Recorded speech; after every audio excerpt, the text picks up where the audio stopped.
Of જ કરી દઈએ વધારે સારું. તો કારણ કે સંગીત તો છે જ, એટલે બીજું સંગીત વગાડવાની જરૂર નથી, આપણી સાથે છે જ. શ્રી મહાપ્રભુજીની વાણી છે. કૃષ્ણાશ્રય આદિ ગ્રંથમાં તો આચાર્યોએ કહ્યું કે વદતિ વલ્લભ શ્રી હરે, એનું એટલી મહત્તા કેમ? કહ્યું કે જ્યારે યમલાર્જુનનો ઉદ્ધાર કર્યો ઠાકોરજીએ, ઉખલમાં બંધાઈને બે વૃક્ષો હતા અંદાલયમાં, પ્રસિદ્ધ કથા છે, અને વૃક્ષો પડ્યા ને એમાંથી કુબેરના બંને પુત્રો પ્રગટ થયા. ત્યારે કહ્યું કે એમને ઋષિનો શ્રાપ લાગેલો, અપરાધ થયો એટલે, અને ત્યારે ક્ષમા માંગીને ત્યારે કહ્યું કે સ્વયં ભગવાન તમારો ઉદ્ધાર કરશે. તો વિચાર કરો, આ ટીકામાં લખ્યું કે જ્યારે એક ઋષિના વચનને રાખવા માટે સ્વયં ઠાકોરજી એમનો ઉદ્ધાર કરવા પધારતા હોય, તો જ્યારે સ્વયં ઠાકોરજીના મુખારવિંદના અવતાર રૂપ શ્રી મહાપ્રભુજી વચન આપતા હોય, તો એને પાળવા શું ઠાકોરજી નહીં પધારે? નિશ્ચિત પધારશે.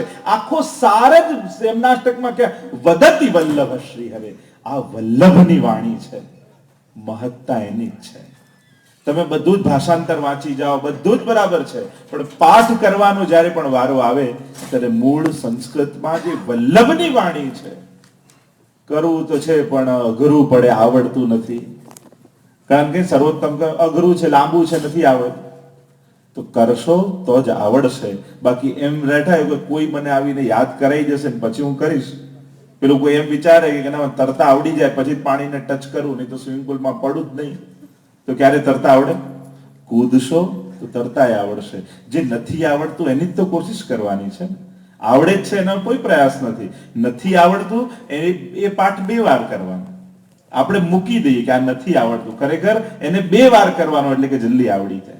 તો યમનાષ્ટક શ્રી વલ્લભની વાણી બને તો અહીં બેસેલા દરેક વૈષ્ણવને આ યમનાષ્ટક આવડવું જોઈએ. લગભગ તો 90% લોકો રોજ કરતા હોય, પણ વિશેષ રૂપે ભાઈઓને આગ્રહ કરીશ, એક ક્રમ એવો બનાવજો, રોજ એક યમનાષ્ટક જરૂર કરજો. વલ્લભની વાણી મુખમાં આવે. વલ્લભે કહ્યું છે કે વલ્લભ મારી વાણી પણ મારું સ્વરૂપ છે. એટલે જ્યારે મહાપ્રભુજી પ્રગટ રૂપે ન બિરાજતા હોય, ત્યારે મહાપ્રભુજીની વાણીનું અવગાહન કરશો તો વલ્લભનો અનુભવ થશે. તો આઈએ મિલકર અનુભવ કરતે. સૌથી પહેલા યમનાષ્ટક એનું દર્શન કરીશું, પણ થોડોક ઇતિહાસ એનો જોઈ લઈએ. મહાપ્રભુજી પધાર્યા છે ગોકુલમાં, અને બધા જ વ્રજના એક એક સ્થાન પ્રગટ કરી રહ્યા છે. લીલા હોતી જૂની નાતર, લીલા હોતી જૂની, લીલા હોતી જૂની નાતર, લીલા હોતી જૂની नातर लीला, जो पे श्री वल्लभ प्रगट न होते वसुधा रहती सुनी. આ બધા સ્થાનો ભૂલાઈ જાય. આ તો મહાપ્રભુજી પ્રગટ થઈને બતાવ્યું, આ ગુંજાવન છે, આ ગેવરવન છે, આ કુંડ છે, આ ઘાટ છે. નહીં તો આટલા હજારો વર્ષ થઈ ગયેલા, બધું ભૂલાઈ ગયું. અને મહાપ્રભુજી પધાર્યા છે વ્રજમાં, એક એક સ્થાન પ્રગટ કરી રહ્યા છે, અને પધાર્યા ગોકુલમાં. દબલાજી સાથે છે. ઠકરાણી ત્રીજનો દિવસ શ્રી યમુનાજીનો દિવસ છે. આજે પણ હિંડોળાના દિવસે હોય, કાચનો હિંડોળો યમુનાજીના ભાવથી ઠકરાણી ત્રીજના દિવસે થાય. પધાર્યા અને ઘાટ પ્રગટ કરવાના છે. એટલે દમલાજીને સહજ પ્રશ્ન કર્યો કે દમલા, યામે ગોવિંદ ઘાટ કોનસો और ઠકરાણી ઘાટ કોનસો? બંને અડીને જ છે ઘાટ. એટલે પ્રશ્ન કર્યો કે આમાં ઠકરાણી ઘાટ કયો અને ગોવિંદ ઘાટ કયો? અને એટલામાં તો ત્યાં કલકલ વહેતા શ્રી યમુનાજી. પ્રભાતનો સમય છે, અનેક સુંદર કમળો ખીલ્યા છે, મંદ મંદ શીતલ વાયુ વહી રહ્યો છે. અને જ્યાં મહાપ્રભુજી પ્રશ્ન કર્યો, ત્યાં તો યમુનાજીમાં ખળભળાટ થયો. એવા સુંદર યમુનાજીની આભા, તિહારો દરસ મોહી ભાવે શ્રી. આજે પ્રાતકાલ જ્યારે ઠાકોરજીને જગાવતા પહેલા આપણે બોલીએ તો એ જ યમુનાજીના ઘાટનું સ્મરણ આપણને થઈ આવે. તિહાર તિહારો દરસ મોહી ભાવે શ્રી યમુનાજી, તિહારો દરસ મોહી ભાવે શ્રી ગોકુલ કે નિકટ બહત હૈ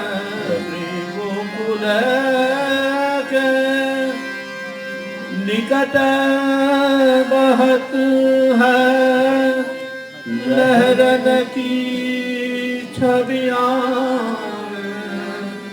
श्री यमुना जी तिहारो दरस मोहि भावे।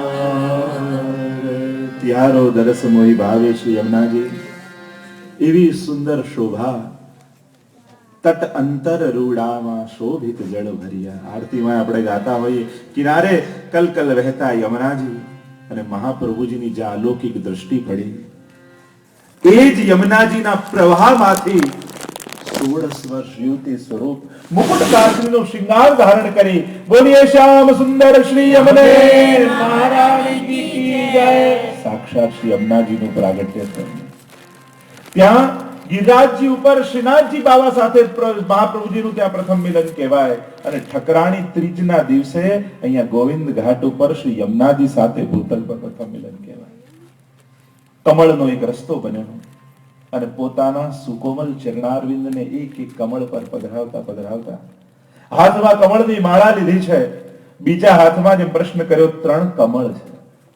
બ્રહ્મ સંબંધ જબ હોત યા જીવ કો તબ ही इनकी भुजा वाम फरके. ડાબા હાથમાં કમળ છે ને યમુનાજીના, તમે દર્શન કર્યા છે. તો ડાબો હાથ કેમ ફરકે છે? 3 કમળ છે. ધ્યાનથી જોજો, એ 3 કમળ, એક કળી છે, એક અર્ધ વિકસિત છે ને ત્રીજો પૂર્ણ વિકસિત છે. કળી એ પ્રેમ, ભક્તિની 3 અવસ્થા મહાપ્રભુજીએ બતાવી ભક્તિવર્ધની ગ્રંથમાં.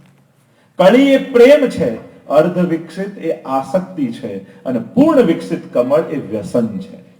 એટલે કે યમુનાજી એ 3 કમળ રૂપ ભક્તિની 3 અવસ્થાનું દાન જીવને કરવા માટે તત્પર થઈ જાય છે.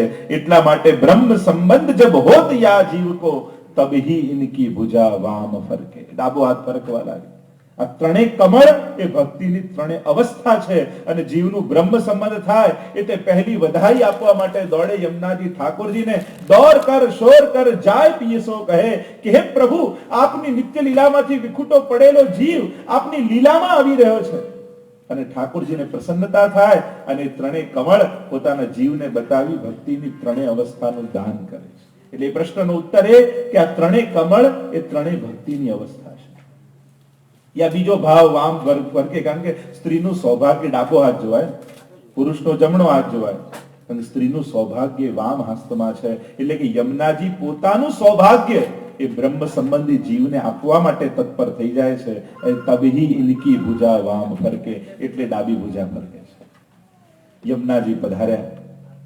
નખ સે કટી લો રાધિકા और कटी पे सीख लो श्याम. यमुनाजीની શોભા કેવી છે? राधा माधव अंगते प्रगट भई इक वाम और नखते कटीलो राधिका और कटीते सीख लो श्याम. કેવી છે? ઠાકોરજી અને સ્વામીજી બંનેના યુગ રાધા માધવ અંગતે પ્રગટ ભઈ ઇક વામ. એક કન્યા પ્રગટ થઈ ઠાકોરજી અને સ્વામીજીના શ્રીઅંગમાંથી. કેવી છે? નખતે કટીલો રાધિકા, નખથી કટી સુધી સ્વામીજી, और कटीते सीख लो श्याम, અને કટીથી શિખા સુધી ઠાકોરજી જેવું સ્વરૂપ છે. અને જ્યાં આવા અલૌકિક યમુનાજીના દર્શન થયા, મહાપ્રભુજીના મુખમાંથી પૃથ્વી છંદમાં આ યમુનાષ્ટક પ્રગટ થયું. આઈએ આપ સબકે પાસ યમુનાષ્ટક છે, બધા પાસે છે, અને આપણે એ સ્તોત્રનું ગાન કરીએ પહેલા અને પછી રસ દર્શન કરીએ. નમામિ यमुनामहं सकल सिद्धि हेतुं मुदा मुरारी पद पंकज सुरद मंदरेणुक्तां ततस्तनवतानन प्रकट मोद पुष्पांगुना सुरासुर सुपूजित स्मरपितु श्रियंबे प्रतिम. શ્યામ સુંદર શ્રી. સમય અભાવ છે એટલે એક એક શ્લોક લેતા જઈએ અને એક એક શ્લોક જોતા જઈએ, તો ઘણો સમય જતો રહેશે. પ્રારંભ કર્યો પૃથ્વી છંદમાં. જો આપણા બધા જ સ્તોત્રો કોઈ ને કોઈ છંદમાં છંદબદ્ધ છે. અહીંયા ધર્મમાં સ્વચ્છંદ થવાની ના છે એટલે છંદ બનાવે. કયા છંદમાં બોલાય જો જેમ તમે ચિંતા સંતાન હંતારો એ અનુષ્ટુપ છંદમાં બોલો છો. અનુષ્ટુપ છંદ એટલે 8 અક્ષરે તમે રોકાઓ છો, યતિ સ્થાન આવે. તમને ખબર ન હોય પણ તમે ગણો ચિંતા સંતાન હંતારો એટલે 8 અક્ષર તમે રોકાયા. યત પાદાંબુજ રેણવ એટલે પાછા 8 અક્ષરે રોકાઓ, એ અનુષ્ટુપ છંદ. અહીંયા યમનાષ્ટક પૃથ્વી છંદમાં છે એટલે કે 8 અને 9 અક્ષરે નમામિ યમુનામહમ અહીંયા રોકાયેલ 8 સકલ સિદ્ધિ હે તુમ મુદા 9 8 અને 9 માં છો તો એ પૃથ્વી છંદ કહેવાય. એમ જ જેમ સર્વોત્તમ સૂત્ર પણ ઘણા બોલતા હોય છે તો બે રીતે બોલતા હોય ઘણા કે નામ તૂટે એ ઠીક નહીં એટલે નામ ભેગું બોલે, છંદ ભલે જાય પણ નામ છંદબદ્ધ બોલવું જોઈએ. કારણ કે સ્વયં ગુસાઈજી આજ્ઞા કરી છે નામ નામ છંદો જગત્ય સૌ. સર્વોત્તમ સૂત્રમાં સ્વયં ગુસાઈજી કહે છે કે જગતમાં પ્રસિદ્ધ એવો અનુષ્ટુપ છંદ આમાં છે અને છંદ પ્રમાણે જ એને બોલવો જોઈએ. તો આઈએ દર્શન કરે, નમામિ શબ્દથી પ્રારંભ કરે. અને નમનથી અધિક જીવ કરી પણ શું શકે છે? શું કરી શકે જીવ? તમે પ્રભુને શું આપીને રીઝવી શકો છો? એક ફૂલ પણ ઠાકોરજીને ધરો છો ને, અને આપણે કહીએ કે મારું ફૂલ ઠાકોરજીને ધર્યું, ઠાકોરજી કે તું ફૂલ છું કે તું સમજે છે કે ફૂલ તારું છે? કારણ કે બીજ કોનું? એ પૃથ્વી કોની? એ જલ કોનું? એ સૂર્ય કોનો? એ બીજમાં અંકુર કોણે ફૂટ્યા? એ વૃક્ષ ઉપર ફૂલ કોણે ઉગાડ્યા? આપણે તોડીએ ને કહીએ કે મેં મારું ફૂલ ધર્યું. તોડવાથી અધિકાર આપણો થઈ ગયો? બધું જ એનું છે. પણ હા, ફૂલમાં રહેલી શ્રદ્ધા તમારી, ભાવના તમારી છે. નમનથી પ્રારંભ કર્યો. નમન, પ્રભુને બે જ વસ્તુ ગમે, નમન અને સુમન. નમન થઈ જવું. આપણે નમન જેને પણ કરો એની નમક હલાલી પણ કરવી. પ્રણામ જેને કરો એને પ્રામાણિક બનવું. વંદન જેને કરો એને વફાદાર રહેવું. આપણે વંદન તો કરીએ છીએ પણ વફાદાર નથી રહેતા. 3 પ્રકારે નમન થાય, કાં સ્વાર્થથી, કાં ભયથી અને કાં સ્નેહથી. કોઈને નમવાના 3 રીત હોય, 3 ભાવનાઓ હોય. ઘણીવાર સ્વાર્થથી, સ્વાર્થના છે સંબંધ બધા, અહીં કોણ ભલાને પૂછે છે? આ તો સંજોગ ઝુકાવે છે, નહીં તો કોણ ખુદાને પૂછે છે? જો સંજોગો વિપરીત ન થાય તો ભગવાનને નમન ન કરી. સ્વાર્થ. બીજો ભય. નહીં પગે લાગીએ તો પાપ લાગી જશે, ખરાબ કરી દેશે, પેલું કરી દેશે. જો એક વાત સમજો, પુષ્ટિ માર્ગમાં ક્યારે નેગેટિવ ફળ નથી. તમારા લાલન ખીજાશે તો શું કરશે? નહીં આરોગે, બાકી તમને શ્રાપ તો નહીં આપે. ઘણા લોકો એટલે ઠાકોરજી નથી પધરાવતા કે પછી અપરાધ થઈ જાય તો. અરે સેવા ન કરવી એનાથી મોટો બીજો અપરાધ શું હોય? એ માત્ર જે દોષ લાગે ને મારા માથે પણ ઠાકોરજીને ઘરે ઘરે પધરાવો. મહાપ્રભુજી તો એ જ ઈચ્છે છે કે ઘર ઘર શ્રીનાથજીની હવેલી બને, ઘર ઘર મંદિર બને, ઘર ઘર નંદાલય બને. અહીં હવેલીમાં આવીને તમે શીખો, જાણો, દર્શન કરી લાભ લો અને એ જ સેવાનું સુખ ઘરે પણ લો. મહાપ્રભુ, જો દુનિયામાં ભક્તને ભગવાન પાસે લઈ જનારા તો ઘણા બધા માર્ગો છે અને બધા જ એ વાત કરે કે અમે આ ભક્તને ભગવાન સુધી લઈ જઈશું. પણ મહાપ્રભુજી કહે ના, હું ભક્તને ભગવાન સુધી નહીં લઈ જાઉં, કારણ કે આ જીવ આવી શકે એમ નથી, પણ હું તો ભગવાનને ભક્ત સુધી લાવી દઈશ. એ ત્રિલોકના નાથને હું હાથની આંગળી પકડી અને એના ઘરે એને આધીન બનાવીને પધરાવી દઈશ. એ જ તો પુષ્ટિ માર્ગની ખૂબી છે, એ જ તો વિશેષતા છે આ પુષ્ટિ માર્ગની. અને એટલે જ મહાપ્રભુજીનું નામ આપ્યું પૃથક શરણ માર્ગોપદેષ્ટા. શરણ માર્ગ તો ઘણા બધા છે, પણ આ માર્ગ કંઈક જુદો છે કે અહીંયા તમને ભગવાન સુધી નથી પહોંચાડવા, પણ એ ત્રિલોકના નાથને તમારા ઘરે તમારા બાળક બનાવીને પધરાવી દેવાના છે. યમનાષ્ટક સાંભળ્યા પછી એટલો સંકલ્પ અહીંયા બેસેલા દરેક વૈષ્ણવ જરૂર કરે કે મારા ઘરે પ્રભુ પધારે. બસ કોઈ વૈષ્ણવનું ઘર ઠાકોર, ભલે કેટલું કરો છો, શું કરો છો એમાં હું નથી પડતો, કરો છો ને મારા મન તો એ મહત્તા છે. સન્મુખતા છે ને, ચરણસ્પર્શ કરાવી, વલ્લભકુલ પાસે ચિત્ર સ્વરૂપ પધરાવો, કટોરી મિશ્રી ધરો, ગુંજા માળા ધરો, ઝાંપીજીમાં પધરાવો, પછી એમાં ઓઢાડી દો. આટલું તો થાય ને આપણાથી, પણ સન્મુખતા જરૂર રાખવી. જે સુખ, જે લાભ આપણને મહાપ્રભુજી આપ્યો છે એનાથી કેમ વંચિત રહી? તો મહાપ્રભુજી પ્રારંભ આચાર્ય છે અને આચાર્ય નમતા શીખવાડે, ઝઘડતા ન શીખવાડે. આચાર્ય સંઘર્ષ ના આપે, શ્રદ્ધા આપે, સ્પર્ધા ના આપે. શ્રી મહાપ્રભુજી વંદન કરતા શીખવાડે છે કે હે જીવ, તું કંઈ પણ વિશેષ કરી શકે એમ નથી. સાધનો તારા બધા જ નાના છે. તું તારું મસ્તક ઝુકાવી દે પ્રભુના શરણે.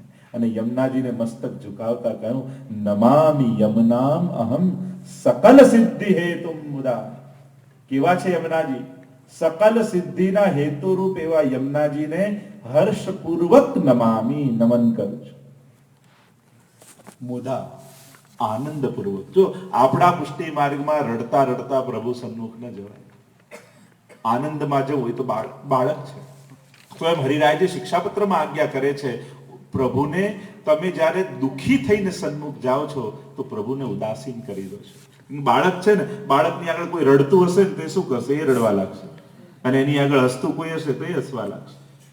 બાલ ભાવ છે. સુખપુર, સુખ સેવ્ય મહાપ્રભુજીનું નામ છે. એટલે મુદા, આનંદપૂર્વક.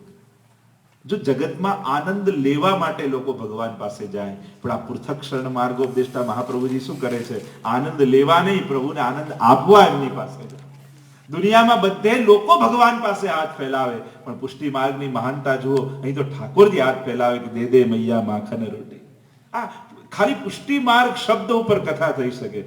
પુષ્ટિ કોને કહેવાય? કેમ જગતમાં બધા જ ધર્મો કરતા કંઈક પુષ્ટિ માર્ગ વિશેષ છે?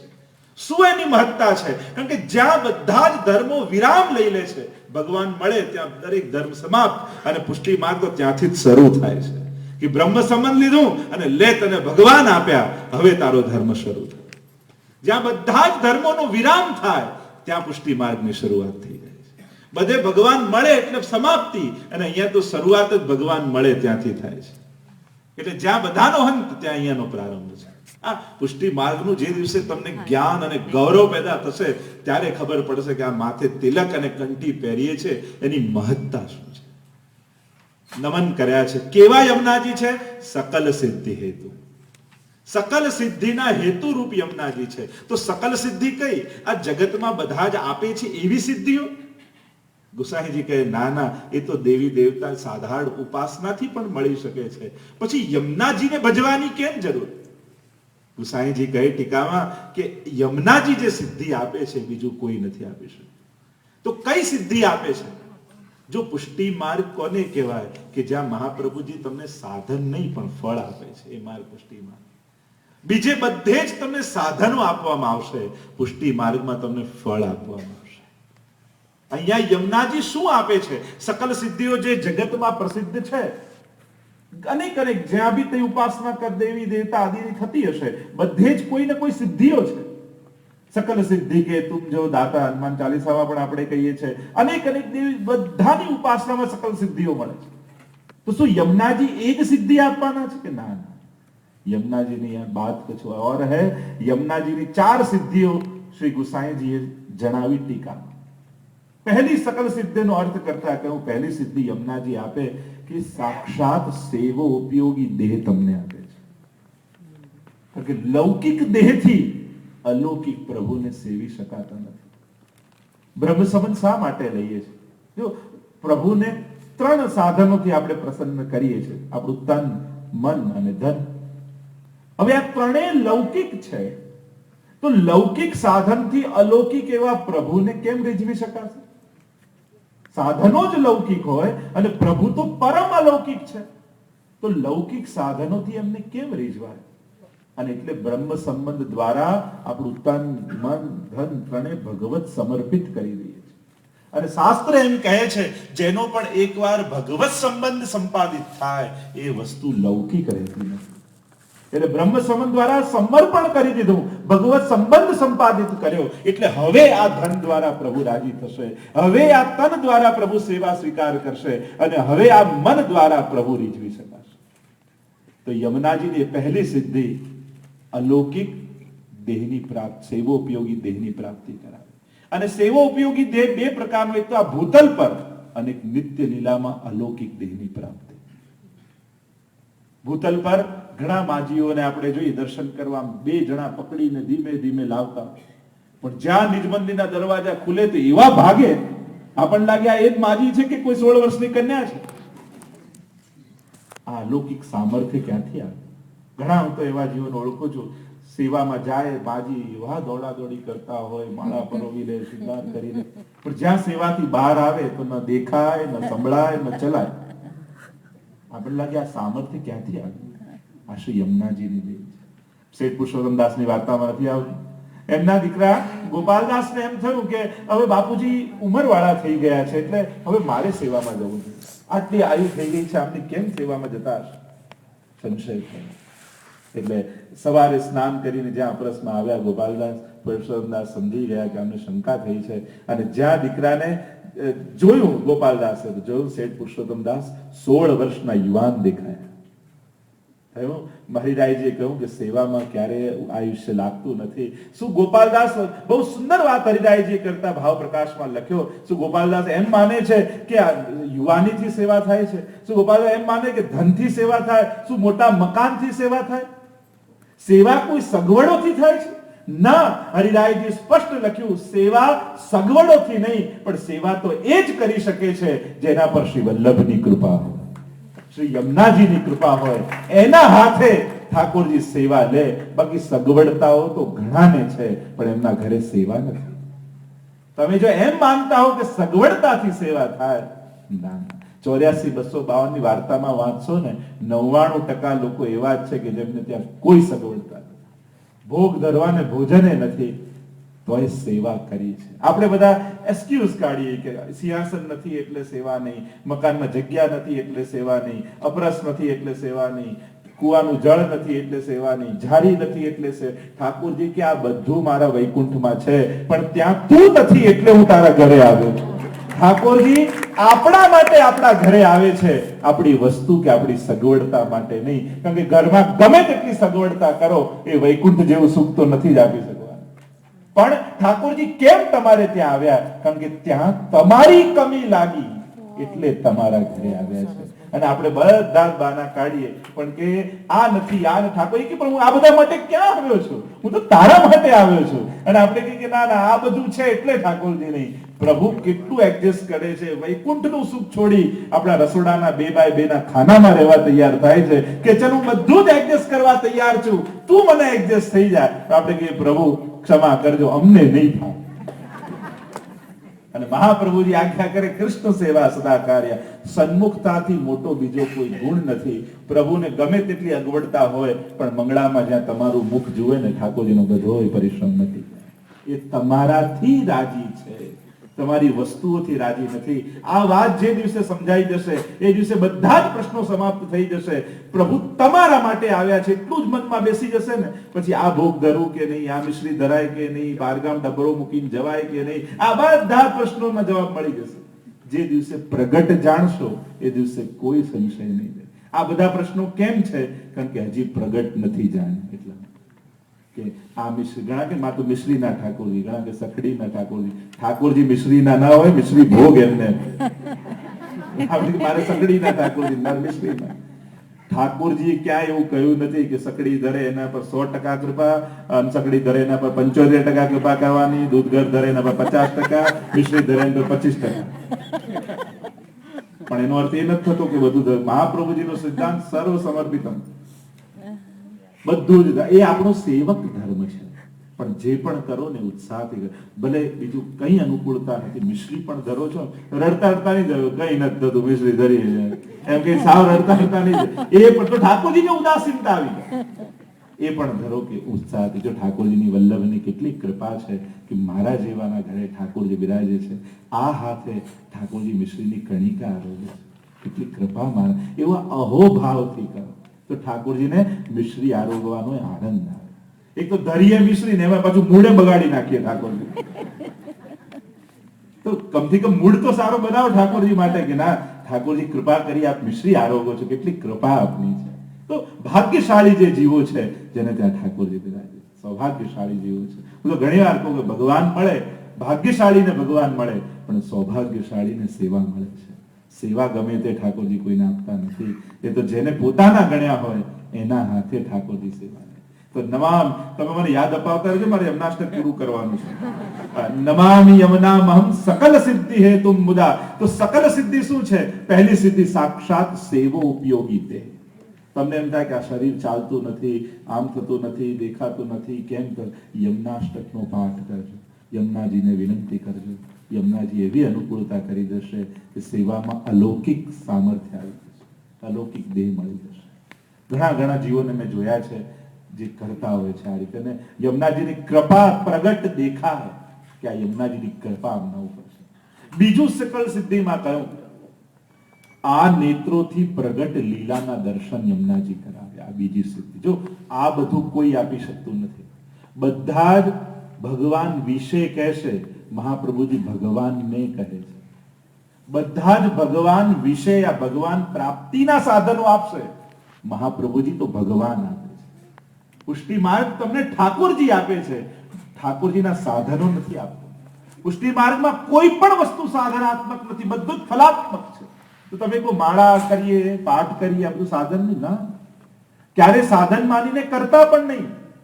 સાધન કોને કહેવાય? તમે આ માળા કરવાથી 3 અષ્ટાક્ષરની કરો તો ઠાકોરજી કૃપા કરે એમ માનીને માળા કરવી એ સાધન રૂપા છે.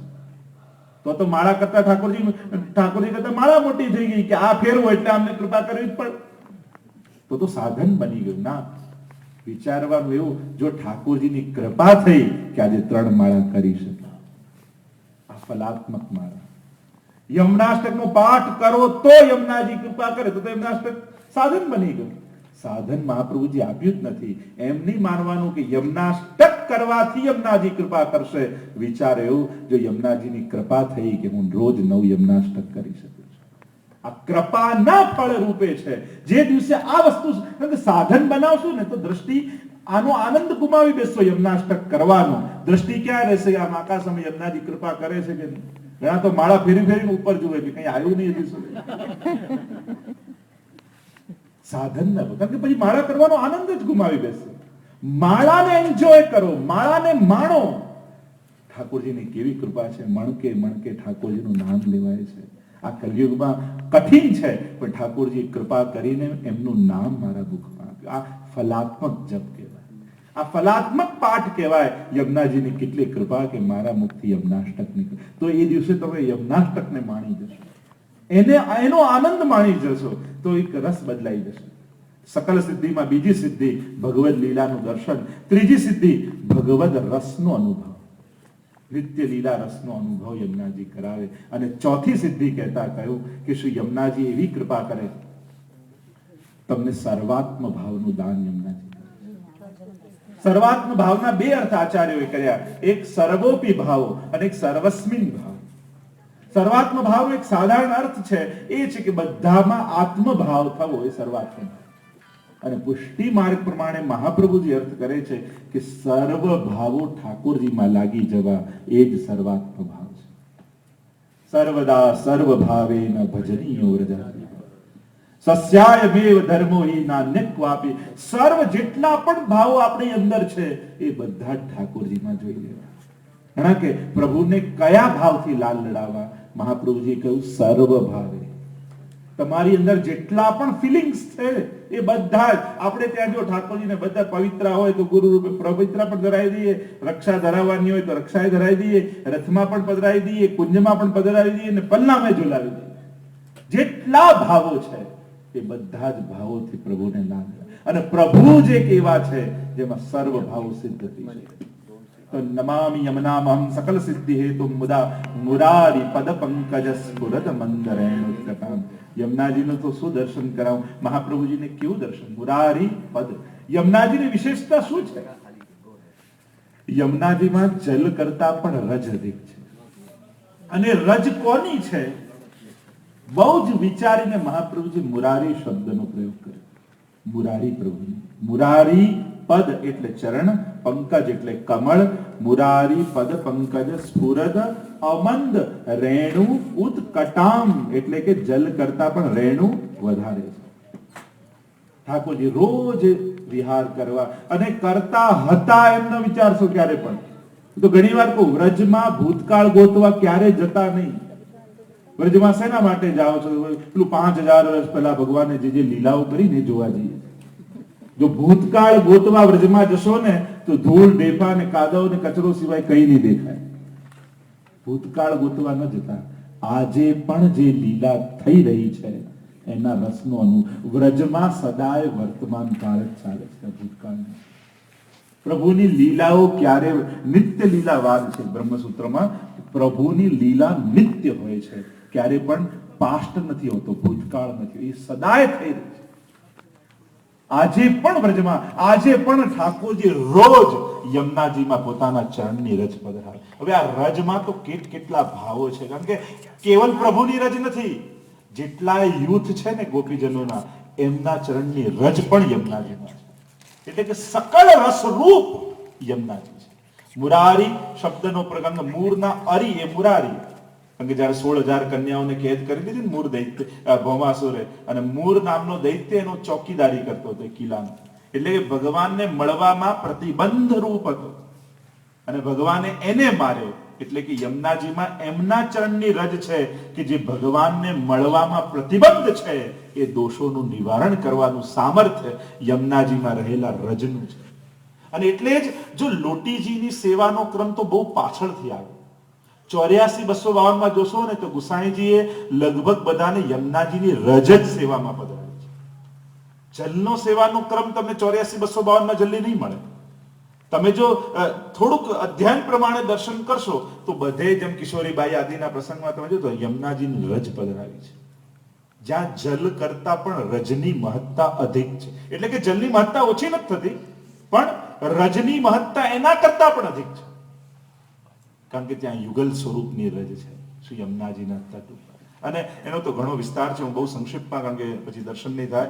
તટસ્થ નવકાનન પ્રકટ મોદ પુષ્પાંબુના, યમુનાજીના તટ ઉપર ખીલેલા વૃક્ષોમાં ઉગેલા નવા પુષ્પો એ યમુનાજીમાં જાણે પૂજિત કરતા હોય એવા પડી રહ્યા છે. સુરાસુર સુપૂજિત સ્મરપિતુ શ્રીયમ બિભ્યતે. યમુનાજી કેવા છે? જો ઠાકોરજીને અસુરો નથી પૂજતા, સુરો જ પૂજે છે, દેવતાઓ જ પૂજે છે. પણ યમુનાજી ને તો સુર અને અસુર બંને પૂજે છે. બે ભાવ કર્યા. સુરાસુર એટલે કે બે પ્રકારના ગોપીજનો છે વ્રજમાં, એક માન ભાવવાળા અને એક દૈન્ય ભાવવાળા. પરકીયા અને સ્વકીયા. સ્વકીયા છે એ દૈન્ય ભાવવાળા ગોપીજનો છે, અને પરકીયા જેમના અન્ય વિવાહ થઈ ગયા છે એ ગોપીજનો જે છે એ માન ભાવવાળા છે. એટલે સુર એટલે દૈન્ય ભાવવાળા, અસુર એટલે માન ભાવવાળા, એમના દ્વારા પૂજિત શ્રી યમુનાજી છે. સકલ ગોપીજનોનું કાર્ય શ્રી યમુનાજી દ્વારા સિદ્ધ થાય છે. કારણ કે નિકુંજમાં બે પ્રકારના, એક ભીતરની સેવાના, એક બહારની સેવાના. પણ યમુનાજી એકમાત્ર એવા છે જે ભીતરે પધારે છે અને બહારે પધારે છે. અંદર સેવા કરતા એમની દ્રષ્ટિ તો બહારના ગોપીજનો પર રહે કે આમને ક્યારે સેવાનો લાભ મળે. સુરાસુર સુપૂજિત સ્મરપિતુ શ્રીયમ બિભ્રતિમ. યમુનાજીની કેવી શોભા છે? સ્મર એટલે કામદેવ, એના પિતુહુ એટલે એના પિતા, કામદેવના પિતા ભગવાન કૃષ્ણ છે.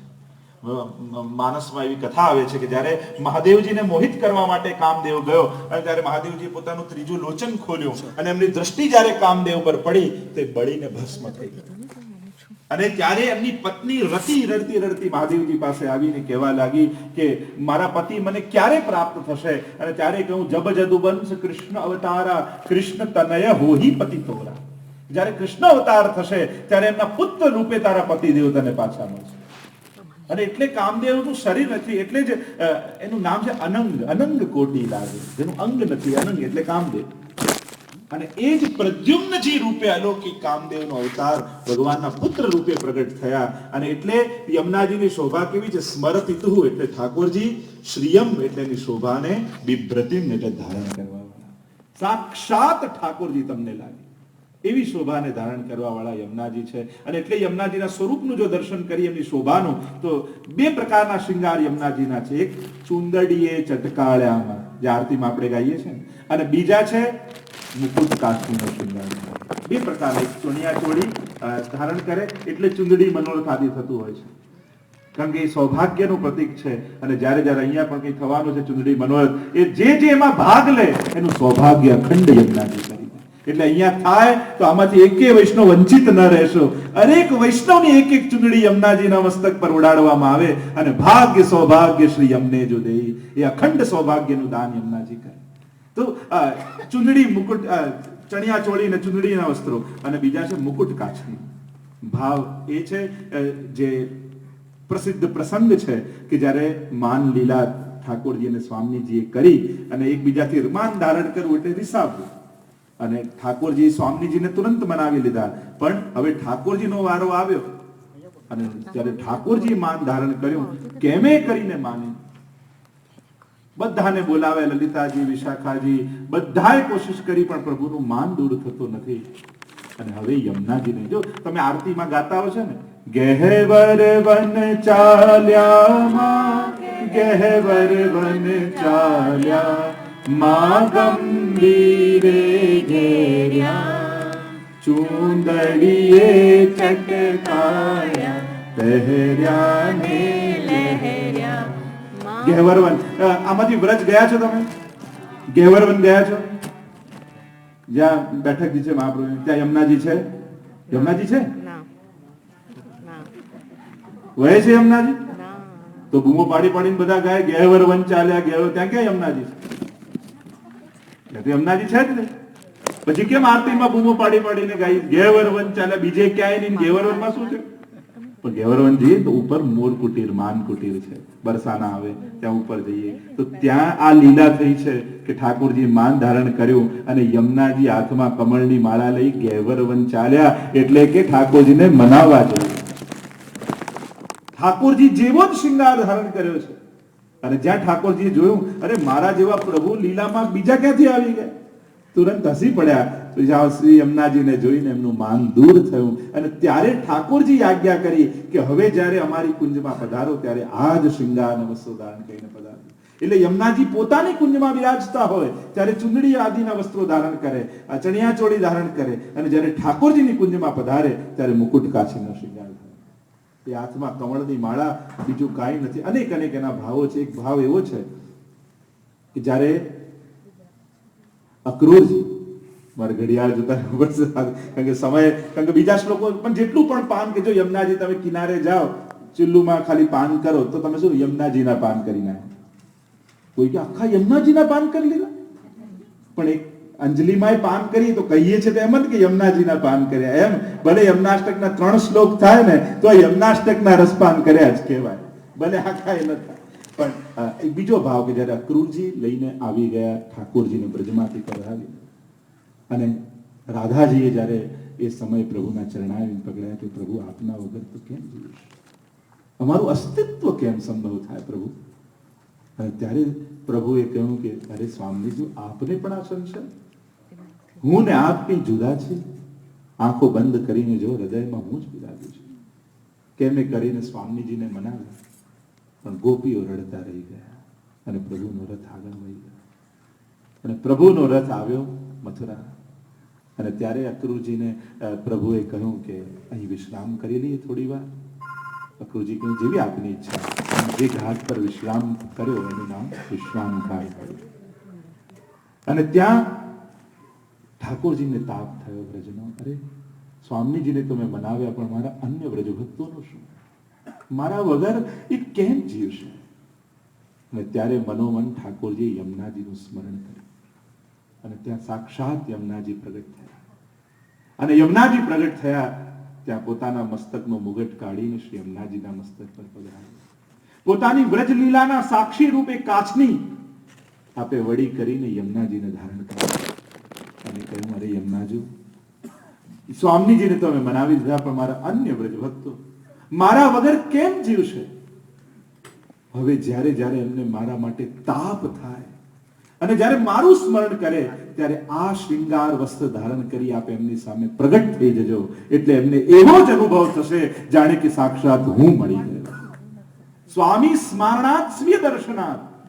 યમુનાષ્ટકની ટીકામાં આચાર્યો કહે છે કે ઠાકોરજી, મહાપ્રભુજી, યમુનાજી ત્રણેય કૃપા કરે, પણ ત્રણેય કઈ રીતે કૃપા કરે? તો કહ્યું કે ઠાકોરજી ભગવાન વિરહમ દત્વા ભાવવૃદ્ધિમ કરોતિ તથૈવ યમુના સ્વામી સ્મરણાત સ્વીય દર્શનાત અસ્માદ આચાર્ય વર્યાસ્તુ બ્રહ્મ સંબંધ કરણાત તાપ ક્લેશ પ્રદાનેન નિજાનામ ભાવવર્ધકા. ટીકામાં આચાર્ય આજ્ઞા કરે છે કે ભગવાન વિરહ આપીને ભાવની વૃદ્ધિ કરે. યમુનાજી પોતાના દર્શન કરાવી, ઠાકોરજીનું સ્મરણ કરાવી અને ભાવની વૃદ્ધિ કરી. અને મહાપ્રભુજી બ્રહ્મ સંબંધ આપી તાપ ક્લેશ હૃદયમાં પ્રગટ કરીને ભાવની વૃદ્ધિ કરી. તો યમુનાજી દર્શન આપી અને એ સમયે પોતાના ગળામાં રહેલી કમળની માળા યમુનાજીએ ઠાકોરજીએ યમુનાજીના હાથમાં આપી અને કહ્યું કે આ મારું જ્યારે સ્વામીજી પુનઃ ભૂતલ પર જ્યારે પધારે ત્યારે આ માળાના દર્શન એમને કરાવશે અને જ્યારે આ માળાના દર્શન એ કરશે ત્યારે એમને સમગ્ર લીલાઓની સુધી પાછી થઈ ગઈ. સંક્ષિપ્તમાં હું પ્રસંગ લાવું છું બહુ વિસ્તાર. અને એ જ્યારે મહાપ્રભુજી પધાર્યા ઠકરાણી ત્રીજના દિવસે અને પવિત્ર એકાદશી જ્યારે આવી અને ચિંતા થઈ કે આ મારા વ્રજ ભક્તો આ દૈવી જીવો આસુરી સો મિલી રહત સદાઈ ભિન્ન હોય સો કોણ ઉપાય. દૈવી ને આસુરી એવા મળીને રહે છે, દૈવી ઓળખાતા નથી, કેમ એનો પરિચય થાય? અને એ સમયે જ્યારે યમુનાજી પ્રગટ થયેલા માળા લઈ અને એ માળાના દર્શન જ્યારે મહાપ્રભુજી કર્યા ત્યારે સમગ્ર લીલાનો સ્વાનુભાવ મહાપ્રભુજીને પુનઃ સુધી આવી અને દૈવી જીવોને ઓળખી ઠાકોરજીનો સંબંધ કરાવ્યો અને એ માળા જે આપી અને એ જ માળા ઠાકોરજીના હાથમાં રહી યમુનાજીની. અને જ્યારે પવિત્ર એકાદશીના દિવસે ઠાકોરજી પ્રગટ થયા અને એ જ માળા ઠાકોરજીને ધરાવી અને એ જ છે પવિત્ર, કે જેના એક એક મણકામાં અનેક અનેક વ્રજલીલાઓ સમાયેલી છે. તો એનો તો ઘણો વિસ્તાર વાળો ભાવ છે. સંક્ષિપ્તમાં તો એવા શ્રી સાક્ષાત ઠાકોરજી રૂપા શ્રી યમુનાજી છે જે મુકુટ કાશીનો શૃંગાર ધારણ કરી અને પધારી રહ્યા છે ઠાકોરજી પાસે. એવા શ્રી યમુનાજીને વંદન કરી બીજો શ્લોક. કલિંદ ગિરિમસ્તકે પતદ મંદ પૂરોજ્વલા વિલાસગમનોલસ પ્રકટ ગંધ શૈલોનતા સદોષ ગતિ દંતુરા સમધિરૂઢોલોકમા મુકુંદ રતિવર્ધની જયતિ પદ્મબંધુ સુતા. કલિંદગિરી મસ્તકે કલિંદ પર્વત પરથી પધારતા પતદ મંદ પૂરો ઉજ્જવલા છે શ્યામ. પણ એક શિલા પરથી બીજી શિલા પર જ્યારે યમુનાજી પધારતા હોય એ કલિંદગિરી જ્યારે તમે બદ્રીનાથ આદિ જાઓ અને ત્યાંથી જ્યારે કલિંદ પર્વત પરથી યમુનાજીનો પ્રવાહ જે આવતો હોય અને એ છે શ્યામ પણ પડવાથી ઉજ્જવલ લાગી રહ્યા છે.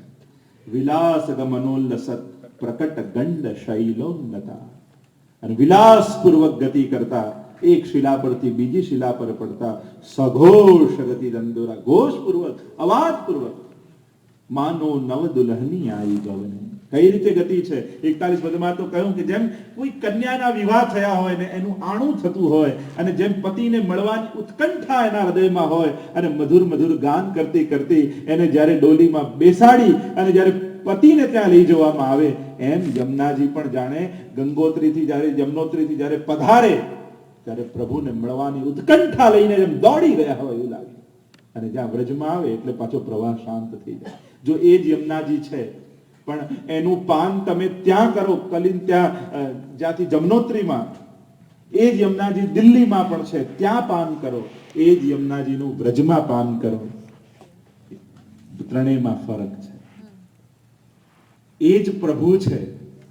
જો પ્રભુ એમને પણ ક્યાં બિરાજતા હોય, મર્યાદા મંદિરમાં બિરાજતા હોય, સનાતન મંદિરમાં બિરાજતા હોય અને એ જ ઠાકોર બિરાજતા હોય.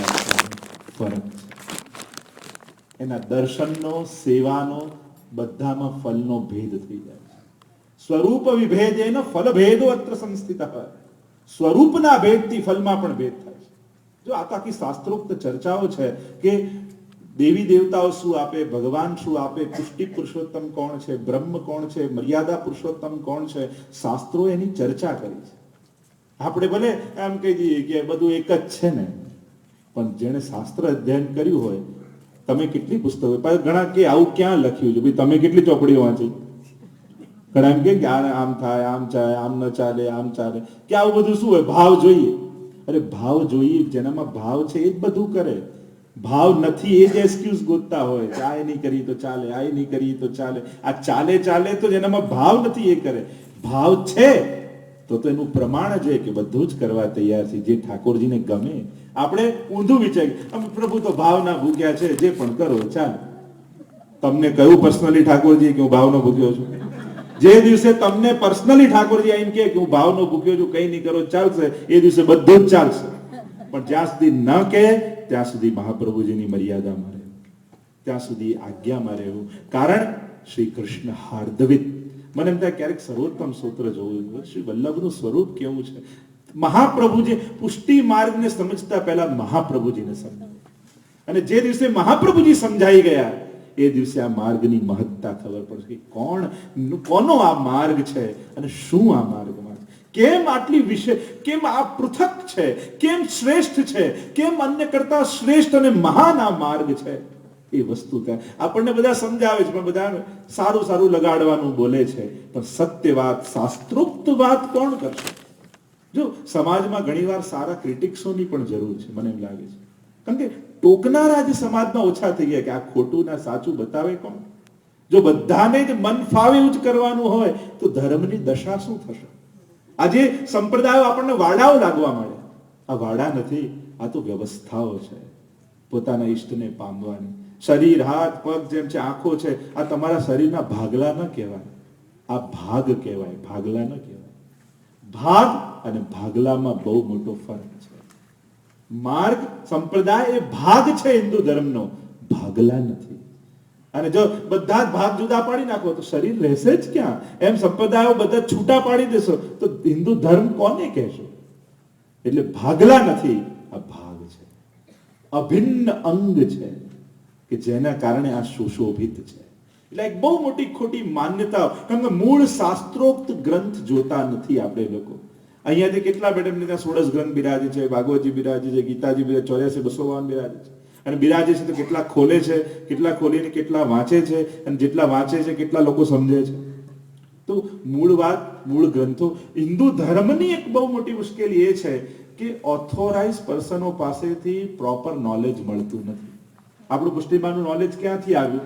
કોઈ બાએ કહ્યું, કોઈ માજીએ કહ્યું, બાજુમાં વૈષ્ણવ રહેતા હતા એને શીખવાડ્યું. આમ બધેથી થોડું થોડું થોડું આવીને એવો ગૂંચવાડો, એવો ઊંધિયું બને છે બધું ભેગું કરીને કે ખરેખર શું છે એ જ ખબર ના પડે ઘણીવાર. તો ઓથોરાઇઝ પર્સન પાસેથી નોલેજ આવતું નથી. એટલે એ વ્યવસ્થા જ્યારે થાય કે proper knowledge, step by step knowledge, કે પહેલા પછી આ, કારણ કે નવું આવે એને એવું અઘરું બતાવી દેવામાં આવે છે મરજાદીનું, એવો ગભરાઈ જાય કે આ ધર્મ આપણા કામનો નહીં, આપણાથી તો નહીં થાય. પણ હજી તમારા માટે નથી, તમારા માટે તો હજી માળા કરો, સ્વરૂપ પધરાવો એ છે. અને કોઈ ખાલી માળા કરે છે, મિશ્રી ધરે છે, અને કોઈ મરજાદ પાડે છે, એમાં કોઈ જ મોટો ફરક ઠાકોરજીની કૃપામાં નહીં થાય જો શ્રદ્ધાથી કરે છે. આ તો આપણા સમર્પણની ભાવ છે કે બધું જ કરવું જોઈએ, પણ સ્ટેપ બાય સ્ટેપ થાય. ક્લાસરૂમ હોય એમાં છેલ્લી બેન્ચમાં બેસનારો માણસ, છોકરો હોય, આગળ બેન્ચનો હોય, પણ એ છેલ્લી બેન્ચ વાળાને આગળ લાવવું એ અમારા આચાર્યનું કામ છે. અમે પ્રવચનોમાં એમ કહેતા હોય તમને કંઈ આવડતું નથી, તમે જાણતા નથી, ભાવ નથી, નામ, પણ એ ભાવ લાવવાની જવાબદારી જ અમારી છે. એટલે તમારામાં ક્યાંક અજ્ઞાનતા છે તો એના માટે ક્યાંક જવાબદાર અમે લોકોએ છીએ કે અમે તમારા ઘર સુધી ન પહોંચી શક્યા, દૂરી રાખી કે તમે જુદા અને અમે જુદા. પણ હવે સમય બદલાયો છે. બેસો આચાર્યો પાસે. આટલી 3-4 વસ્તુ યાદ રાખો. દરેક વૈષ્ણવે કોઈ એક વલ્લભકુલના સંપર્કમાં જરૂર રહે કે સીધા તમે એમની પાસે જઈ, કોઈ પણ વલ્લભકુલ, જો આપણા માટે બધા જ સમાન છે. જ્યાં પણ તમને તમારો ભાવ એમ લાગતો કે અહીંયાથી મારા ભાવનું પોષણ થશે, એ એમની ચરણોમાં બેસો. એવો ભેદ પણ ન રાખો કે આની કંઠી બાંધી છે. કંઠી તો મહાપ્રભુજીની હોય છે, પણ હા, જેમના રમસવાને એમની જોડે આત્મીયતા થાય તો પરમ સૌભાગ્ય છે. પણ જ્યાં પણ તમને એમ લાગે કે અહીંયા દ્વારા મારા ભાવનું પોષણ થશે, એમના સંપર્કમાં રહો. બીજી વાત, દરેકના ઘરે કોઈ પણ એક પુષ્ટિ માર્ગી મેગેઝિન જરૂર આવવું જોઈએ.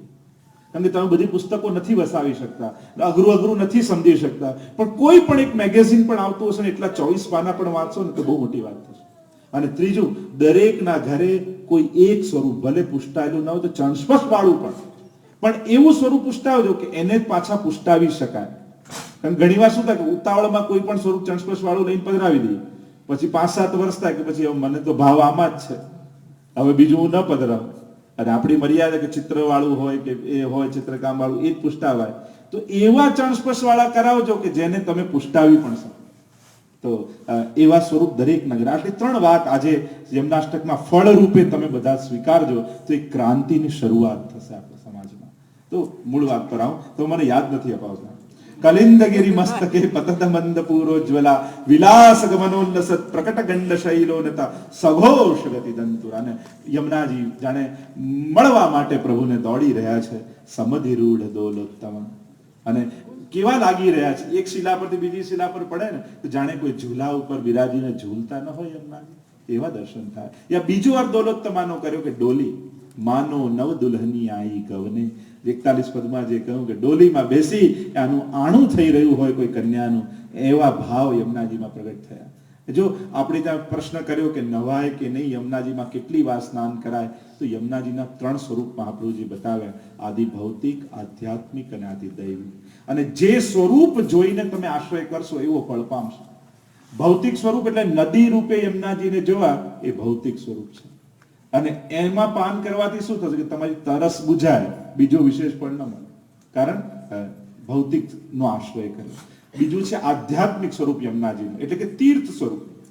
યમુનાજી પરમ પાવન તીર્થ છે, એમાં સ્નાન કરવાથી સમસ્ત પાપો નિર્મૂલ થાય.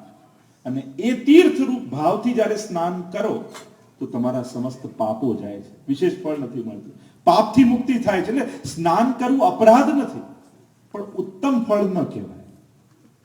આપણા અષ્ટછાપ ભગવદીઓમાં પ્રાતિનાથ, અગજાત અનેક પદો પણ ગાયું છે, પણ મહાપ્રભુજી આપણને શ્રેષ્ઠ ફળ આપવા માંગે છે. એટલે મહાપ્રભુજી અહીંયા ના અટકી જશો, હજી યમુનાજીનું સિરમોર એક સ્વરૂપ છે, અને એ છે નમત કૃષ્ણ તુર્ય પ્રિયા.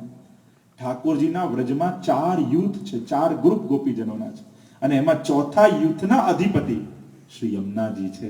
એ સખી સ્વરૂપ શ્રી યમુનાજીનું, અને એ જ્યારે એ રૂપે દર્શન કરો તો યમુનાજીના પાન કરાય, સ્નાન નહીં. કારણ આપણો ભાવ એવો છે કે આ તો સખી રૂપ છે, અને એમાં આપણો આ લૌકિક દેહ કેમ બોલીએ, યમુનાજીને શ્રમ ના આપીએ, એ ભાવ આપણી અંદર છે. પણ જ્યારે ભાઈદૂજ હોય છે ત્યારે બીજે પાર વલ્લભકુલની આજ્ઞા લઈ અને પલ્લે બીજે પાર જ્યાં આધ્યાત્મિક પ્રવાહ વહે છે, એ સમયે ત્યાં સ્નાન થતું હોય છે. આપણે ત્યાં એમ કહેવાય કે ગિરિરાજજી ઉપર પણ ચડતા હોય છે દર્શન કરવા, ત્યાં વલ્લભકુલની આજ્ઞા લઈને ઉપર જતા હોય એ પણ એક વાર, અને ભાઈ બીજમાં એ નહાતા હોય એ પણ એક વાર. બને તો શ્રમ નહીં. અમારો ભાવ એવો છે કે શ્રમ પડે, તમારો જેવો ભાવ હોય એ પ્રમાણે આશ્રય કરશો એવું ફળ પ્રાપ્ત થશે. શ્રેષ્ઠ ભાવ એ છે કે ગંગા સ્નાન અને યમુનાજીના પાન કરો તો આવી જાય. આપણો ભાવ એવો રાખો. અને એમાં આટલું પ્રદૂષણ છે, એમાં સ્નાન કરીને ક્યાં બીજું પ્રદૂષણ વધારશો? એવું લૌકિક દ્રષ્ટિએ પણ જો વિચાર કરો ને, ભૌતિક દ્રષ્ટિએ, તો એ પણ મને તો ઘણી વાર એમ થાય કે આ બધું પૂજન ને આટલું બધું કરતા, એના કરતા કુંડ ઘાટ ઉપર જ એ જ યમુના જલથી કુંડ બનાવવામાં આવે, અને એમાં જ બધું પૂજન આદિ બધું જ થાય, એ જ કુંડમાં, નાનકડા કુંડમાં, અને પછી એ જ જલ પધરાઈ લેવામાં આવે તો યમુનાજીના પ્રવાહમાં શુદ્ધિ રહે. તો ઘણા ઉપાયો હોય છે, લોકો ઘણી ચળવળો ચલાવે છે, પણ મૂળ વાત એ છે કે દિલ્હીથી જ જ્યારે બાંધીને જલ રોકી દેવામાં આવે, અને રોકાયેલું જલ હોય એટલે થોડું પેલું રહેવાનું, એટલે પણ ઘણા પ્રયત્નો થઈ રહ્યા છે, પણ એને જો વિચાર કરવામાં આવે કે કઈ રીતે આના ઉપાયો. ભારત વર્ષમાં જ્યારે આટલી વસ્તી વધી છે, આજે કુંભ મેળો આદિ હોય તો કેટલા કરોડો લોકો જાય છે, 7-8 કરોડ લોકો જ્યારે જતા હોય, એમાં લગભગ 5-7 હજાર જ સિક્યોરિટી ગાર્ડ હોય, પણ આટલા કરોડો લોકો આવી શાંતિથી સ્નાન કરી નીકળી જાય છે. એ હિન્દુ ધર્મનું એક વ્યવસ્થા છે, એક આકર્ષણ છે. અહીંયા જો 1 કરોડ પણ ભેગા થાય ને તો આખી ગવર્મેન્ટ હલી જાય કે કરોડ માણસને સાચવીશું કઈ રીતે.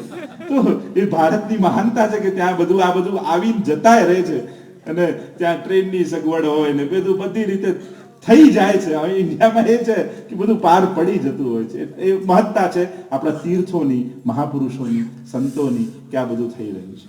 તો એવા શ્રી યમુનાજી કેવા છે? મુકુંદ રતિ વર્ધિની, ઠાકોરજીમાં પ્રેમ વધારનારા યમુનાજી છે. જે દિવસે તમને એમ લાગતું હોય કે હજી સેવા કરીએ છીએ પણ પ્રભુમાં ભાવ નથી આવતો, હજી શ્રદ્ધા નથી જાગતી, હજી તત્પરતા અને તાપ થતો નથી, તો યમુનાષ્ટકનો પાઠ કરજો. શ્રી યમુનાજી પ્રભુમય રતિ, પ્રેમ વધારનારા. યમુનાજીની મહત્તા જ એ છે, જો એ પ્રેમ આપે કોમનામાં, પ્રભુમાં પોતાનું સૌભાગ્ય આપી દે યમુનાજી. લક્ષ્મીજી કરતા પણ આગળ જેમ કહ્યું ને કે યમુનાજીની મહત્તા વિશેષ કઈ, કારણ કે ઠાકોરજીની સેવામાં કોઈ આવે તો લક્ષ્મીજી એને શોખ ગણે કે મારી સોત આવી અને મારી સેવા ગઈ, અને યમુનાજી એને સખી ગણે કે ચલો પ્રભુની સેવામાં એક સખી વધી, પ્રભુને અધિક લાલ લડાવવામાં આવશે. તો એવા શ્રી યમુનાજી મુકુંદ રતિ વર્ધિની, જયતિ પદ્મબંધો સુતા, તમારો જય હો. કેવળ શું વિશેષણ આપ્યું? પદ્મ એટલે કમળ, બંધુ. એનો મિત્ર કોણ કમળનો? કે સૂર્ય. સૂર્ય ખીલે તો કમળ, સૂર્ય ઉગે તો કમળ ખીલે.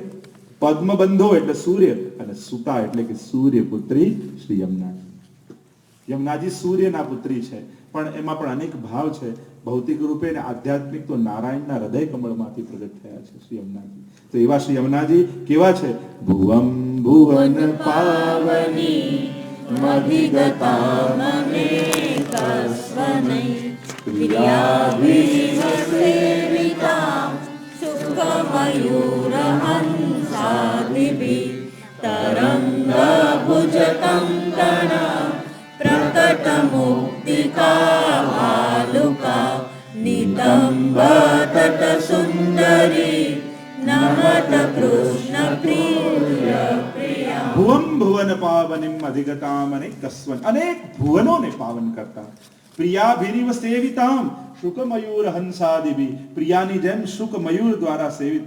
જો શુક મયુર ને હંસાદિભિ ત્રણેય પ્રકારની સેવા બતાવી. શુક એટલે વાચિક સેવા, મયુર એટલે કાયિક સેવા, નૃત્ય કરે. શુક બોલે, મયુર નૃત્ય કરે, કાયિક સેવા. અને હંસ ધ્યાન કરે એટલે માનસિક સેવા.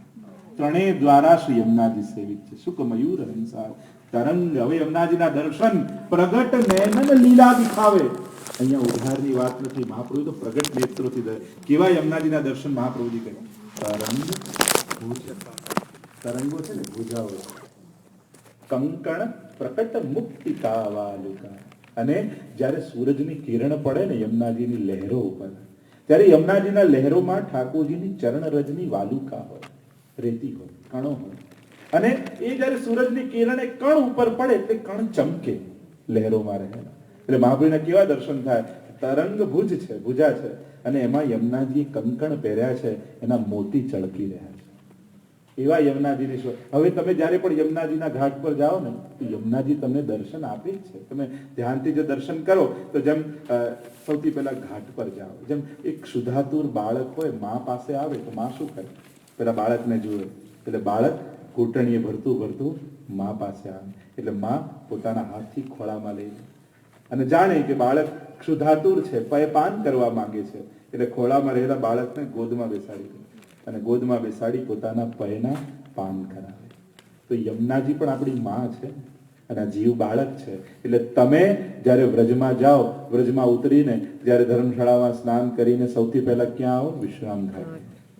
અને ઘાટ ઉપર ઊભા હો એટલે તમને શું દેખાય? દૂરથી યમુનાજીની લહેરો દેખાય. હવે જાઓ ને વ્રજમાં તો આ રીતે દર્શન કરવા, યમુનાજીની લહેરો દેખાય તમને. એટલે આ લહેરો શું છે? તરંગ ભુજ. એટલે બાળકને આ દૂર આવેલો જોઈ યમુનાજી શું કરે? પોતાની ભુજાઓ ફેલાવે કે આવ બેટા આવ, આટલી દૂરથી તું મારે માટે આવ્યો છે. પોતાની માં જેમ દૂર વર્ષોથી આવેલા નથી મળ્યા એવા બાળકને જુએ એટલે નાના બાળકને જોઈને બાળક માં હાથ ફેલાવે. એટલે એવો ભાવ કરજો કે યમુનાજી ઊંચો હાથ કરી તમને બોલાવી રહ્યા છે. એટલે જ્યાં તમે લહેર જુઓ એટલે તમને એમ થાય કે જલ્દી જલ્દી યમુનાજી પાસે જતો રહો. એટલે તમે પગથિયા ઉતરવા લાગી અને તટ પાસે જતા. તો તટ શું છે? નિતંબ તટ સુંદરી નમત. દર્શન કરજો ભાવથી.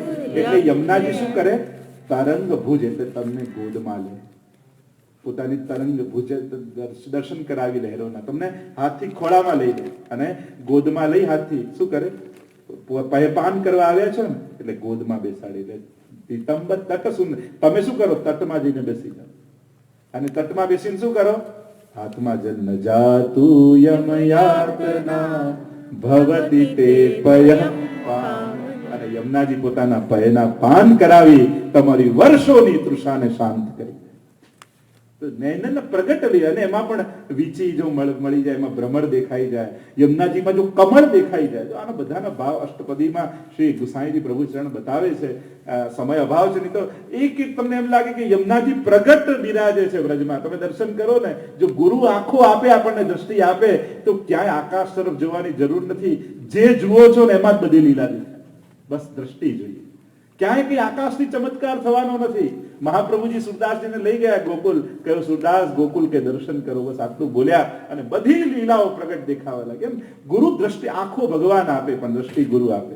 અને એ લીલાઓ આ જ નેત્રોથી પ્રગટ દે કે હા યમુનાજી તો બોલાવી રહ્યા છે, હા યમુનાજી ગોદમાં બેસાડી રહ્યા છે, હા યમુનાજી પયપાન કરાવી રહ્યા છે. અને એ સમય પાન કરવાનું જે સુખ મળશે ને એ આજ સુધી બ્રજમાં ગયા પણ એવો આનંદ નહીં આવે. સ્વરૂપને જાણીને જ્યારે તમે સેવા કરો છો ને ત્યારે એનો આનંદ કંઈક જુદો છે. તો એવા શ્રી યમુનાજી નિતંબ તટ સુંદરી નમત કૃષ્ણ તુર્ય એવા ચતુર્થ પ્રિયા યમુનાજીને નમન કરું છું. અનંત ગુણ ભૂષિતે શિવ વિરંચિતે વસ્તુતે ગણાધનનિધે સદા ધ્રુવ પરાશરાભીષ્ટદે વિશુદ્ધ મથુરા તટે સકલ ગોપ ગોપીવૃતે કૃપાજલધિ સંશ્રિતે મમ મન સુખમ ભાવય. અનંત ગુણ ભૂષિતે ગુણ અપાર મુખ એક કહાલો વરનીએ અને શિવ વિરંચિતે વસ્તુતે શિવજી અને બ્રહ્માજી દ્વારા જેમની સ્તુતિ થાય છે. હવે અહીંયા ધનાધન બોલવું જોઈએ કે ઘનાઘન? ઘણા લોકો ધનાધન પછી ધનાધન જ થશે. ઘનાઘન છે તો કેવી ઘનાઘન? જો ઘણાને અમુક અમુક જગ્યાએ બધાને ગોટાળો થાય તો ઘનાઘન ધનાધન પછી સર્વોત્તમ સૂત્રમાં બી ગોટાળો. સ્વાર્થો જીતા અખિલ પ્રાણ એમાં સ્વાર્થો જીજતા અને જીતતા એમાં ઘણા લોકો પેલું કરે. અને એક બીજું યમનાષ્ટકમાં સ્મર શ્રમ જલાણુ ભી એમાં લગભગ બધા ખોટું બોલતા હોય છે. સ્મર શ્રમ જલાણુ ભી સ્મર કારણ કે શ્રમ પડ્યો એ બિંદુઓ પર શ્વેત બિંદુઓ સાકો પ્રગટ થયા અને જલાણુ ભી એનાણું.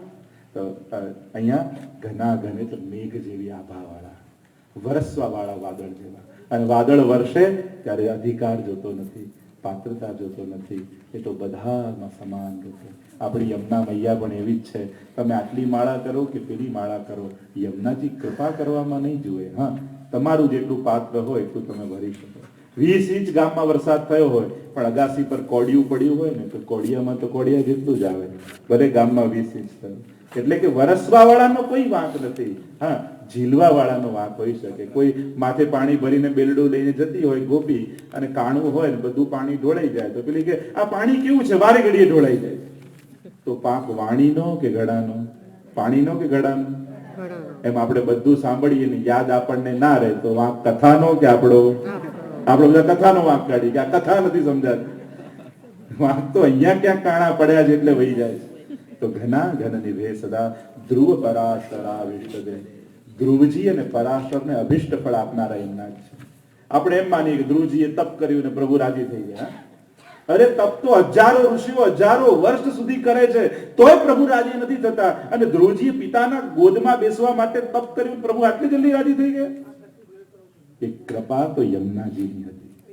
એના તપનું સામર્થ્ય નહોતું પણ નારદજી મધુવનમાં એમને મોકલ્યા અને મધુવનમાં યમુનાજીના કાંઠે તપ કર્યું અને રોજ યમુનાજીના પાન કરતા. એટલે મહાપ્રભુજી કહે છે કે આ તપને કારણે નહીં, આ તો યમુનાજીની કૃપાને કારણે શીઘ્ર કૃપા થઈ ગઈ. ધ્રુવ અને પરાશર એટલે વ્યાસજીના પિતા.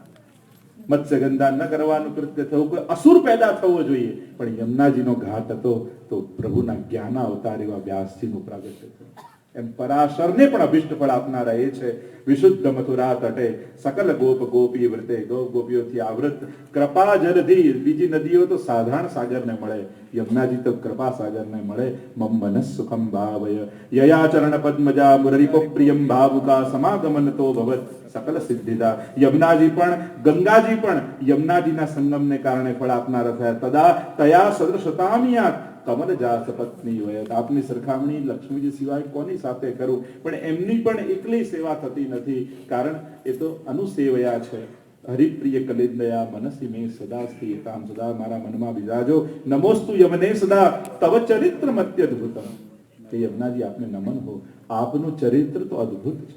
જો ઠાકોરજી અને યમુનાજી બંનેનું ચરિત્ર અદ્ભુત, અતિ અદ્ભુતમ. તો આચાર્ય ટીકામાં કહ્યું કે અતિ અદ્ભુતતા શું છે? તો અર્થ કરતા કહ્યું અસાધનમ સાધનમ કરોતી ઇતિ અદ્ભુતમ. અદ્ભુતતા શું? અસાધનને પણ સાધન માની લે એ અદ્ભુત. તો અસાધન સાધન માનવું એટલે શું? કે પ્રભુ કેવા છે. જો પેલા શિશુપાલે 100 ગાળો આપી, ઠાકોરજી વિચાર કર્યો કે અરે તે મને 100 વાર યાદ કર્યો, લાવ તારો ઉદ્ધાર કરી. ક્યાંય તમે એમ સાંભળ્યું કે અપશબ્દો ભગવાનને બોલવાથી મુક્તિ મળે? પછી તો 1008 ને 108 છપાય જો એવું થતું હોય. પણ અસાધનમ સાધન, આ સાધન નથી, પણ ઠાકોરજી એને સાધન માની લે કે તે મને 100 વાર યાદ કર્યો, લાવ તારો ઉદ્ધાર કર.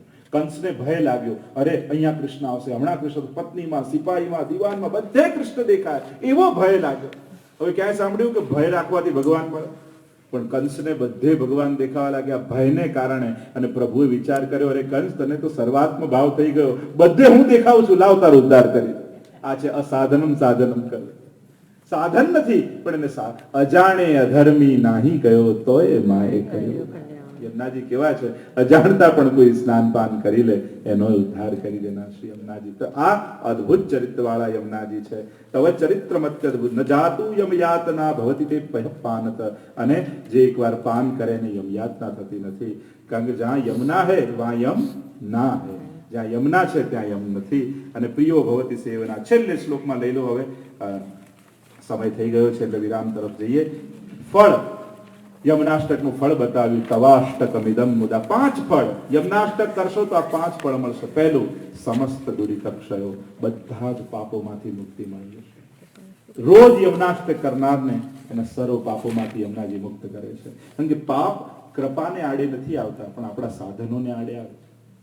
કૃપાને કોઈ તમે એટલા પાપ જીવનભર કરી શકતા નથી કે કૃપા નથી. પણ તમને એમ થાય કે કાલથી 3 માળા કરવી છે, તો દોષો હશે ને તો નડતું જ જશે, તમારો મનોરથ પૂરા જ નહીં થાય. તો સમસ્ત. બીજું, ભવતી વય મુકુંદે રતિ, પ્રભુમાં પ્રેમ થશે. તયા સકલ સિદ્ધયો, સકળ સિદ્ધિ મળશે. મુરરી પુષ્ટ સંતુષ્યતિ, પ્રભુને પરમ સંતોષ થશે. અને 5મું ફળ, સ્વભાવ વિજયો ભવે, સ્વભાવ પર વિજય.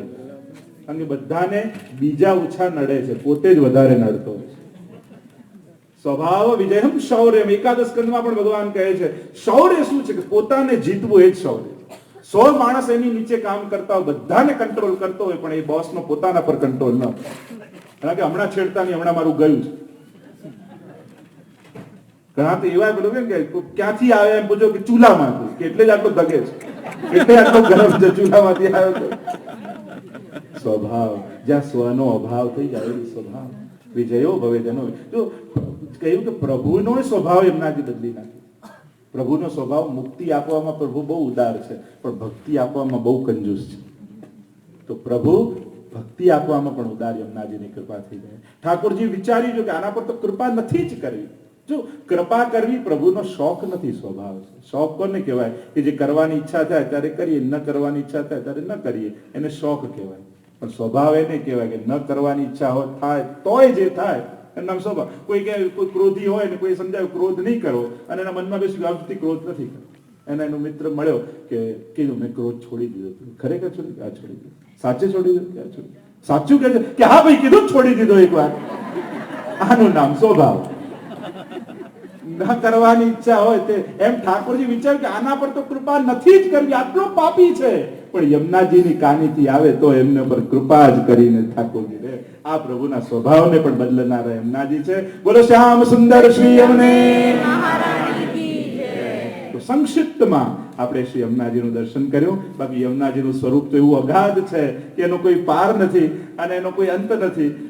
અગણિત ગુણ ગીને ન જાય. શ્રી યમુનાજીના, મહાપ્રભુજીના અને ઠાકોરજીના તો ગુણો એવા છે કે ગાતા જઈએ. એક ગુણ ગાવ એમાં બીજો યાદ આવે, બીજો ગાવ એમાં ત્રીજો યાદ આવે, એવા ગુણવાળા શ્રી યમુનાજી છે. અને બસ એમ થઈ કે પીબત ન ગઈએ, પીતા પીતા ક્યારે તૃપ્તિ ન થાય, એ જ એની અલૌકિકતા. જેની તૃપ્તિ થઈ જાય એ લૌકિક, અને જેની ક્યારેય તૃપ્તિ ન થાય એ અલૌકિક.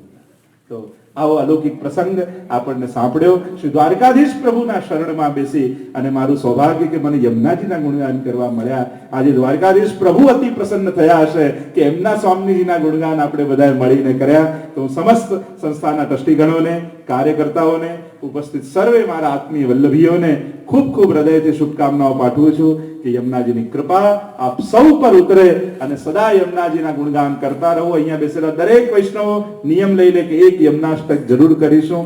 આખો નહીં તો એક શ્લોકથી તો શરૂઆત કરો ભાઈઓ, જે ન કરતા હોય તો એક એનાથી પ્રારંભ કરો. યમુનાજીની કૃપા થશે તો યમુનાષ્ટક આવશે. એટલું જ કહી પૂજ્ય પિતૃચરણના ચરણારવિંદમાં મારા વાક પુષ્પોને સમર્પિત કરી મારી વાણીને વિરામ આપું છું. શ્રી વલ્લભાધીશ.